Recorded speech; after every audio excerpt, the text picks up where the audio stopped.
Welcome back to Marla TV.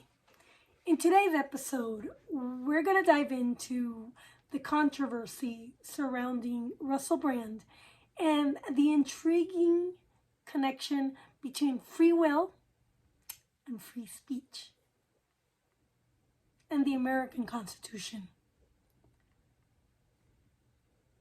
As you may have heard, Russell Brand, once an outspoken left-winger, has recently found himself at the center of allegations which have raised questions about his career and public image. Now, you might be wondering, how does this relate to the concepts of free will?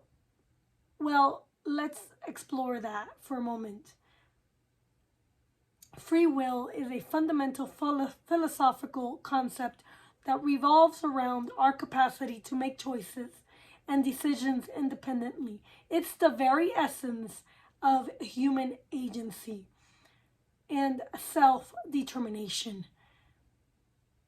Throughout history, philosophers like Plato, St. Thomas Aquinas, Augustine, Descartes, Kant have debated the nature of free will. But here's a twist.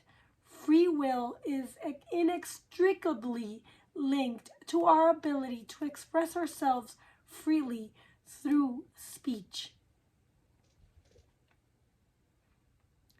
Freedom of speech is a cornerstone of the American Constitution and way of life, and it's also a cornerstone of many modern democracies.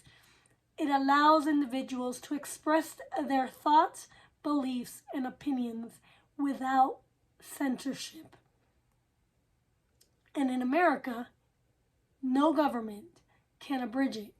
And there is a fine line between what a private company can do, and it cannot infringe on an individual's right to free speech, because an individual's right is supreme and absolute.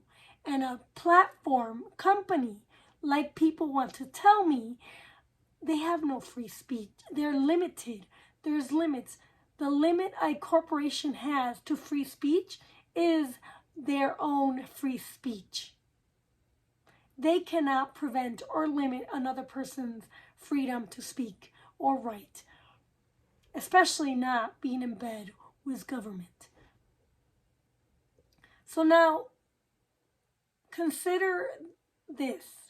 The allegations against Russell Brand have led to swift consequences, including deplatforming, demonetizing, and the removal of his content from various platforms. That's unconstitutional if he was in America. And he would have a way to redress in the courts. This brings me to the intersection of free will and freedom of speech. When individuals like Brand face such consequences based on allegations, it raises questions about the power structure that influences our choices and the ability to express ourselves freely. Are these consequences a result of collective judgment? Or do they infringe upon Brand's right to be free to free will and freedom of speech? It's a complex dilemma, one that in America has been answered in the Constitution and in the Federalist Papers. In conclusion, the Russell Brand controversy underscores the intricate relationship between free will and freedom of speech. It reminds us that our choices and expressions are intertwined in the tapestry of existence. And in America, God gives you a right to choose what you want to eat, choose how you want to dress, and choose how you want to behave. And the Constitution gives you the absolute right to speak, write, or publish anything without punishment or due process. The government may not, or any platform, may not infringe and abridge an individual's right to write, publish, or speak.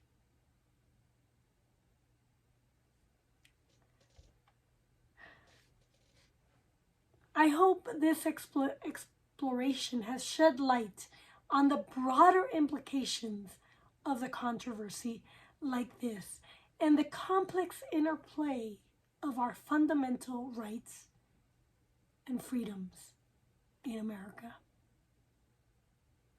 And the main difference between other countries and America. In America, we put God on top. We are a God-centered country.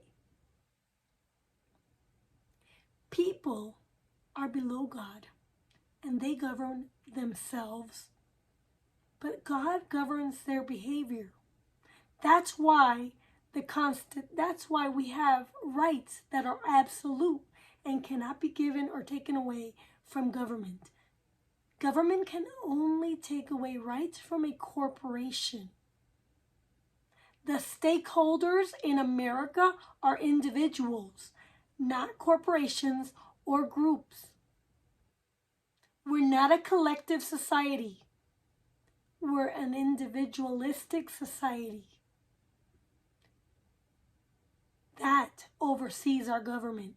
The government is below the Constitution, and we the people created this Constitution and gave the government consent to manage the government.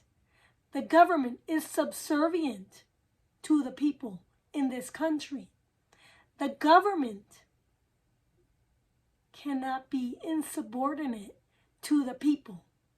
The people have every right to question and communicate with their representatives.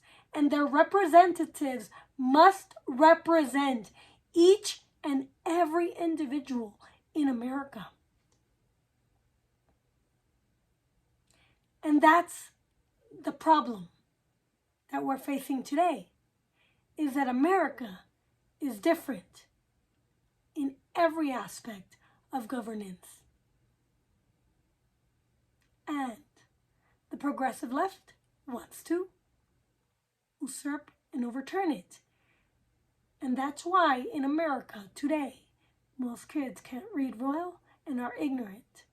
And why Kamala Harris is pitching to the young people, because they don't know any better. And they're easily slayable. Thank you for joining us on this journey of philosophical reflection. Please share your thoughts below and comment, and don't forget to like and subscribe for more insightful discussion. Thanks. Bye. I can't speak anymore because I don't want to be demonetized. And I really don't want to sue anybody, but if I have to, I will.